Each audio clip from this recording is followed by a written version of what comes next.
युगल से, बच्चों से, क्योंकि वो एक रिश्ता है जो कभी किसी से शेयर नहीं होता, है ना। बाकी के सारे रिश्ते शेयर हो जाते हैं, जो रिश्ता शेयर नहीं होता है वो है हस्बैंड एंड वाइफ का रिश्ता। और वो जब शेयर होना शुरू हो जाता है तो घर में क्लेश, उस रिश्ते में क्लेश हो जाता है। वो मगर वो है कि वो कभी रिश्ता शेयर नहीं हो सकता, उसमें पॉजेसिवनेस आता ही आता है। पर बाबा बोलते हैं उसको पॉजेसिवनेस नहीं करना, क्योंकि पॉजेसिव अगर तुम उस रिश्ते को लेकर हो गए तो किसका जन्म होता है? संशय, डाउट, है ना। हम वहमी बन जाते हैं, फिर हम एक दूसरे के जीवन को नरक बना देते हैं, क्योंकि उस संशय की वजह से हमारे अंदर पॉजेसिवनेस आ जाता है, ऑब्सेसिव बन जाते हैं हम उस रिश्ते को। दूसरा है रिलेशन जहाँ हम अपना मेरा बोलते हैं, वो है हमारा क्रिएशन, बच्चे। जिन बच्चों को हम जन्म देते हैं उसमें अगर बेटा पैदा हो जाता है, उस बेटे को हम हमेशा अपने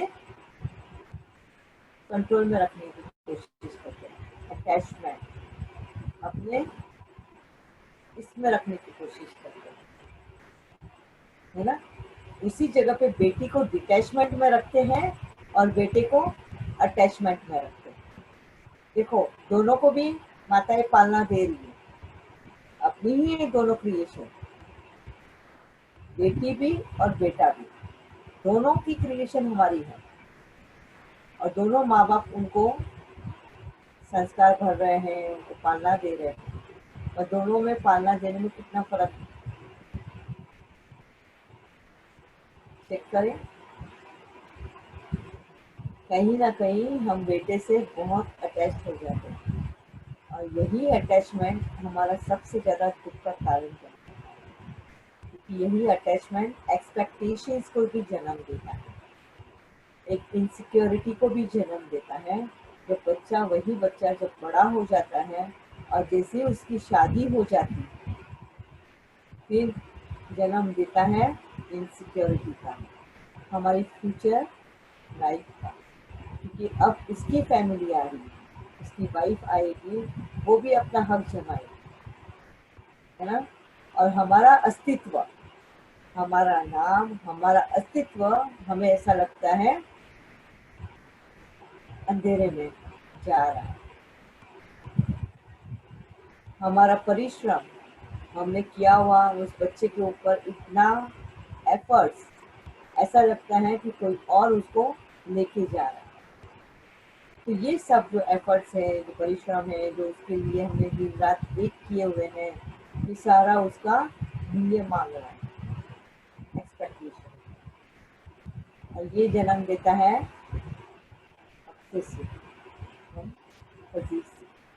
अटैचमेंट। क्यों? क्योंकि इसको हमने पहले से ही, जन्म होते ही हमने उसको उसी दिशा में बड़ा किया है, उस विकार को भी हमने जन्म दिया है। सिर्फ बेटे को ही जन्म नहीं दिया, उस बेटे के साथ में उस विकार को भी जन्म दिया। इसके लिए बाबा बोलता है बहुत बार विकारी जन्म, कि कहीं ना कहीं हम मोह को जन्म दिया है उस बेटे के साथ। और बेटी को जन्म देते वक्त बर्डन का, है ना।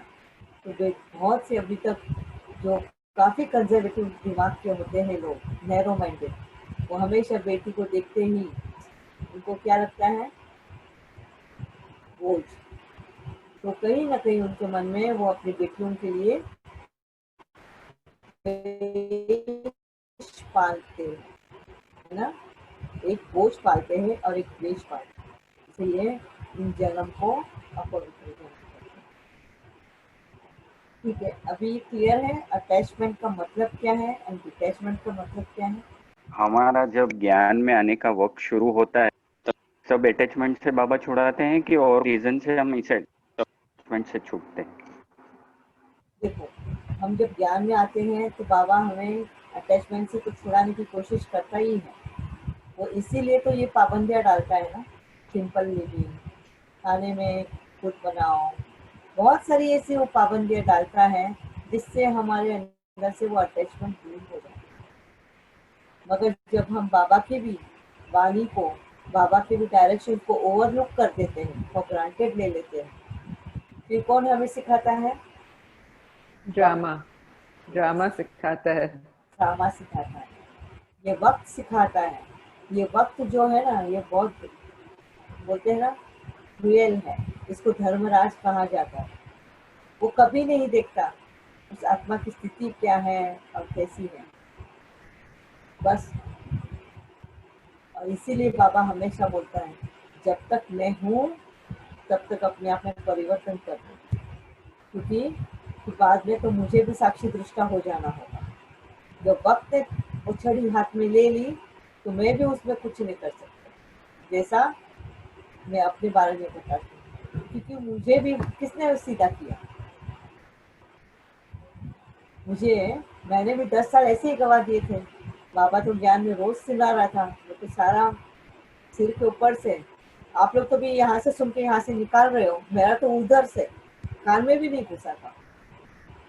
इसके लिए उस दिन मेरे को पहली बार वो मुरली एकदम नई लगी थी। जब भी मेरे को पूछा गया कि आत्मा बन के बैठना कैसे, क्या होता है, तब मैं फर्स्ट टाइम वो मुरली पढ़ी। ऐसे लग रहा है मैं फर्स्ट टाइम में बाबा के डायरेक्शन सुन रही। तब मुझे रियलाइज हुआ कि मैं तो रोज वहां पे जाके बैठती थी और मुरली तो यहाँ से जा रही थी। तो बाबा तो डायरेक्शन देता ही है, जब हम उसका सुनते नहीं है तो वक्त हमें सीधा करता है। और मेरी वाली जो छड़ी थी, वक्त ने हाथ में ले ली थी और वक्त मुझे सीधा कर रहा था। और यहाँ पर मेरा बाबा मुझे बहुत प्यार करता है, ये मुझे उस वक्त महसूस था। उसने मेरा साथ नहीं छोड़ा, वो साक्षी दृष्टा नहीं हुआ मेरे लिए। हाँ, वो हर समय, हर पल, हर फ्रैक्शन ऑफ सेकंड में बोलूंगी, मैं हर सेकंड नहीं बोलूंगी, हर फ्रैक्शन ऑफ सेकंड वो मेरे साथ था और आज भी है, अभी भी है। हर पार्ट बजाने में उसने मेरा साथ दिया। और सिर्फ शिव बाबा नहीं, इनिशियली तो ब्रह्मा बाबा ने, तो अपने, समझ लो, उनके जो कर्म बाकी थे, वो बोलते हैं ना, जो रस्सियाँ जो लटकती रहती हैं, उन रस्सियों में से एक मेरी भी पकड़ी हुई थी ब्रह्मा बाबा की, जो उनको छुड़ानी थी। और वो छूटे तब जब वो मुझे उस लायक बनाए, है ना। इस कर्म को लड़ते हुए, इस कर्म क्षेत्र में अपने कर्मों को फेस करने के लिए, लड़ाई को लड़ने के लिए जो मैं वो बता रहा था, वो था ब्रह्मा बाबा। ज्ञान शिव बाबा दे रहा था और रणभूमि में मेरे साथ चलने वाला था ब्रह्मा बाबा। और ये रणभूमि क्या थी? ये लाइफ कि बिना देखे भी कैसे काम करना है, मतलब कम दिखाई देता है, जो दिख रहा है उसको कैसे पहचानना है ना, आने वाले सिचुएशन के साथ में कैसे रहना है, वो सब ब्रह्मा बाबा ने मुझे सिखाया। खाना कैसे पहचानना है, बाहर बादल है या बाहर धूप है, उसको कैसे पहचानना है। नॉलेज तो बाबा ने दिया था, शिव बाबा ने, मगर उसको धारण करने का जो था, वो था ब्रह्मा बाबा का। उसने, क्योंकि मैंने हार नहीं माना, अगर हार जाती तो शायद ये जीवन भी मैं छोड़ देती और अगला जो जन्म मुझे मेरा लेना होता, तो तब तक ब्रह्म बाबा ये नहीं होता, कर्म मतलब कर्मों से अतीत नहीं बनता ना। उसके ये जो धागे जुड़े हुए थे ना, हमें भी बनाना है। जिससे मैंने कल शेयर किया कि मेरे भी, आप 20 लोग हो जो भी इसमें आते हैं, उन 20 लोगों को वो मार्ग दिखाई। कौन सा? कर्मातीत मार्ग, है ना। जब मैं आप लोगों को उस मार्ग पे चला दूं तो मैं उस कर्म से छूट जाऊँ। वैसे ही ब्रह्मा बाबा का था मेरे लिए, कर्मातीत मार्ग दिखाना।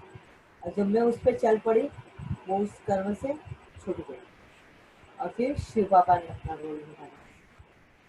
और शिव बाबा सिर्फ ज्ञान दे सकता है, वो हमारे कर्म खत्म नहीं कर सकता। कर्म तो हमें ही खत्म करना है ना। वो सिर्फ सदगुरु बन के रास्ता दिखा सकता है। फिर चॉइस हमारे पर छोड़ता है कि हमको कौन सा अपनाना है, विकार या भूख।